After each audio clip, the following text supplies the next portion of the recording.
partagé une grande amitié entre acteurs, quoi. Ouais. Franchement, c'était vraiment trop beau.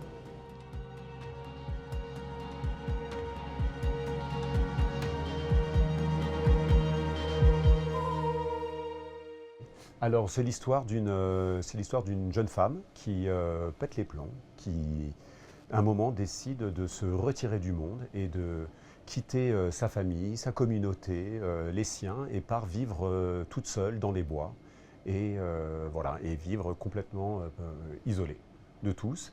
Et l'histoire raconte comment sa mère, qui est ici avec nous aujourd'hui, va essayer de prendre soin d'elle malgré tout, malgré son refus de se laisser approcher, malgré la difficulté à garder un lien avec elle. Et donc elle se bat pour continuer à pouvoir garder quelque chose qui les lie. Et puis aussi elle se bat avec le reste de la vallée, parce que cette jeune femme perturbe l'équilibre de la vallée, elle rentre dans les maisons, voilà, ça soulève plein de questions et elle devient un peu le problème de la vallée. Donc la mère doit gérer d'un côté ses amis, la famille, les voisins, et de l'autre côté sa fille qui continue à dériver lentement mais sûrement. C'est une histoire en fait assez intime pour moi parce elle se passe dans un lieu où j'ai ma famille et voilà, et c'est l'histoire en fait d'amis à moi, cette histoire, la mère, voilà, et donc c'était une histoire qui a duré pendant très longtemps et que j'ai suivie pendant très longtemps et qui m'a habité pendant très longtemps, et moi-même j'étais voilà, confronté à toutes les questions que soulevait la présence de cette jeune femme dans les bois qui hantait la vallée et qui venait perturber un petit peu tout le monde. Et puis voilà, moi je connais bien la mère et donc j'ai travaillé d'abord avec la mère, j'ai fait un travail d'enquête préliminaire au tournage pendant longtemps avec elle, où j'ai fait beaucoup d'entretiens avec elle pour essayer de comprendre comment tout ça est arrivé, même s'il y a une grande part de mystère, hein.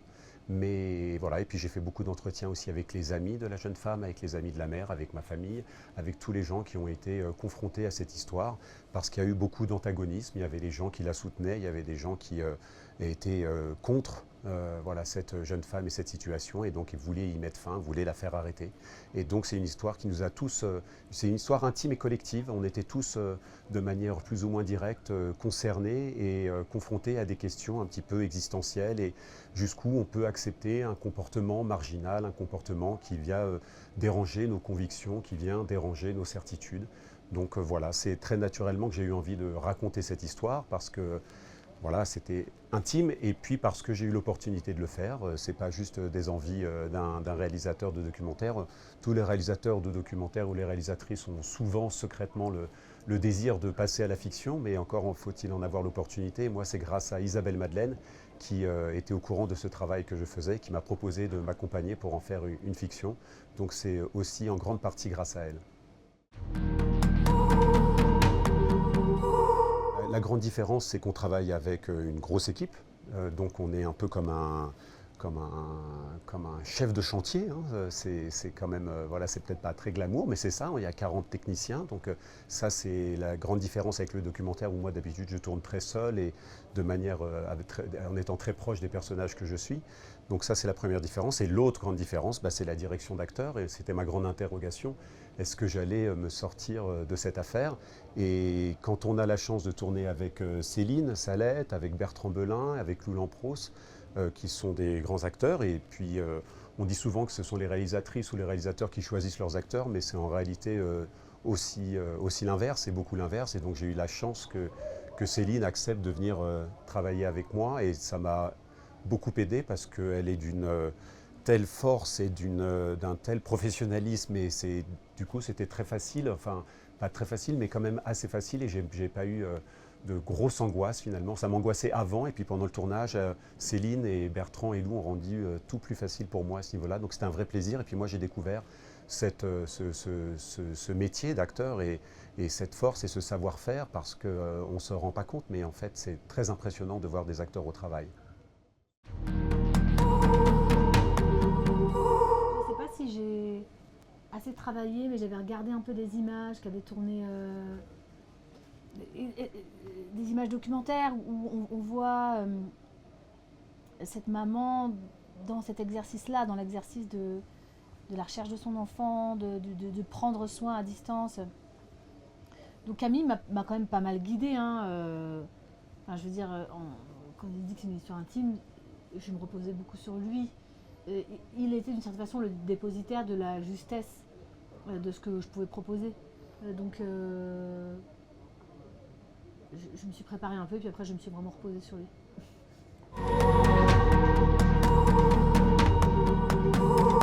Ouais, bah, c'était génial parce que c'est vrai que Lou, c'est une jeune femme merveilleuse, qu'elle s'emparait génialement de ce personnage d'Anja.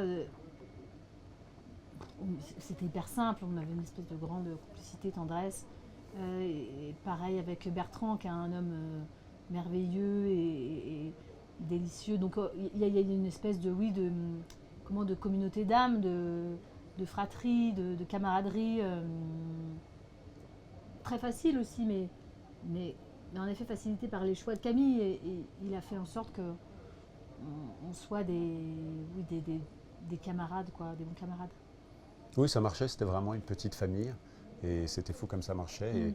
Et ce que je dois dire pour Lou Lamprose, parce que sa partition était particulièrement singulière et peut-être difficile aussi, parce qu'elle avait très peu de paroles, très peu de dialogue. Elle a tourné aussi beaucoup de scènes toute seule. Et donc c'était pas simple sa partition, et elle s'en est remarquablement sortie, et c'était très fort ce qu'elle a proposé. Et puis je crois, parce que quand on a présenté le film déjà ensemble, je me permets de raconter ce qu'elle raconte, c'est pas un secret, mais que le rôle aussi de cette jeune fille qui tout à coup s'isole et qui fugue, même si c'est une fugue là très prolongée, mais ça faisait écho quelque chose, ça faisait écho à des choses personnelles chez elle qu'elle a connues et qu'elle a vécues, et donc elle a été très inspirée par ça. Et c'est aussi ça qui a fait que ça a marché si bien. Puis elle avait une grande admiration pour toi, tu le sais. Et Bah, donc enfin, elle était très heureuse, hein, très heureuse. Et puis, franchement, on a partagé une grande amitié entre acteurs. Quoi. ouais. Franchement, c'était vraiment trop beau.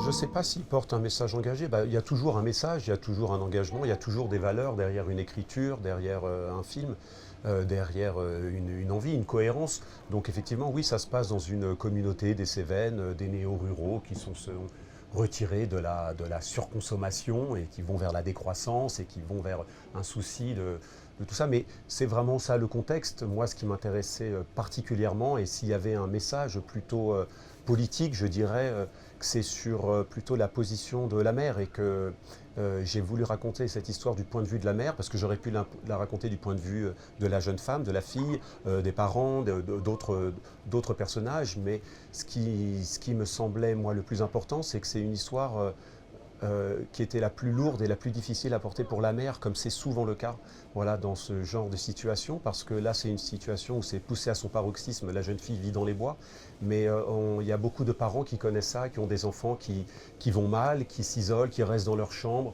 qui dérivent, et puis on leur dit il faut que tu les foutes dehors, il faut que tu arrêtes de prendre soin d'eux, c'est à cause de toi, etc.